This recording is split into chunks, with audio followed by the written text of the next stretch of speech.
on pourra dire que l'OM, s'il rentre au vestiaire avec ce score d'un but partout, l'OM l'aura échappé belle et aura pris un bon point à domicile. Attention, ce centre au premier poteau, Franck qui marque. Franck qui marque. Lille qui va s'imposer. Et ben voilà, les Marseillais étaient fragiles.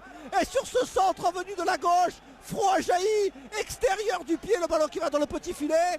Ah ben, il faut dire qu'il y a une logique quand même dans le football des fois. Et le 5e but de Pierre-Alain Fro qui permet à Lille de reprendre sa place de leader. Perdre comme ça dans les arrêts de jeu, c'est vraiment très très décevant. Ils ont fait ce qu'il fallait eux pour remporter ce match, contrairement à nous. Voilà, même si on n'est pas capable de gagner ce genre de match, on doit être au moins, on doit être capable de ne pas le perdre. Et de prendre ce but comme ça, de cette manière à la fin, c'est très très décevant, très, très rageant. Aujourd'hui, il nous relègue à 4 points.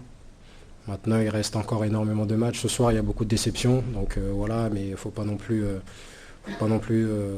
tomber dans le doute complet. C'est vrai qu'on loupe une occasion, d'une de passer devant, deux de marquer le coup auprès de tout le monde. On ne l'a pas fait ce soir. Voilà, il reste d'autres matchs derrière. Maintenant, on va courir après les leaders et puis espérer qu'ils fassent des faux pas et surtout que nous gagnons nos matchs.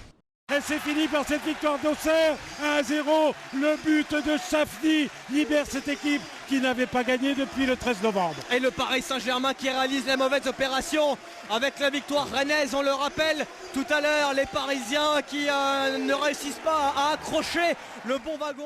De la déception, mais surtout énormément de frustration, voilà, parce que voilà, le sentiment d'avoir fait un très bon match, d'avoir quand même dominé son sujet, d'avoir fait ce qu'il faut pour mettre en difficulté cette équipe d'Auxerre. Et puis à l'arrivée, on repart avec 0 points. Après, quand on n'est pas capable de marquer, il ne faut pas prendre de but. Voilà, il faut être capable de ramener un match nul.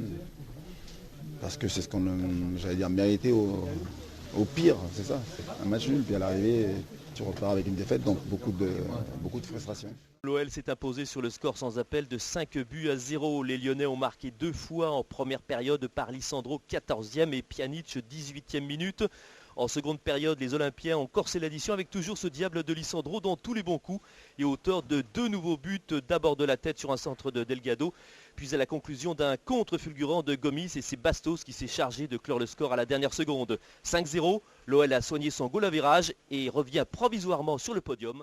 C'était un match qu'il fallait bien négocier, qui pouvait être un match piège, c'est bien, mais on sait qu'on doit aller à Sochaux, qui est très fort à domicile, qui vient de gagner à l'extérieur également, à Toulouse je crois, donc voilà, tout est remis en question à chaque match. C'est un match qu'on devra aborder juste avant la Coupe d'Europe. On a un match qui va suivre contre Rennes, même pas 3 jours après la Coupe d'Europe également. Très difficile contre une équipe de Rennes qui caracole en tête. Donc voilà, on sait que les 2 matchs à venir en championnat vont être très très costauds puisqu'on a la Coupe d'Europe au milieu. Mais bon, on va d'abord penser à bien récupérer, on aura le temps d'y penser.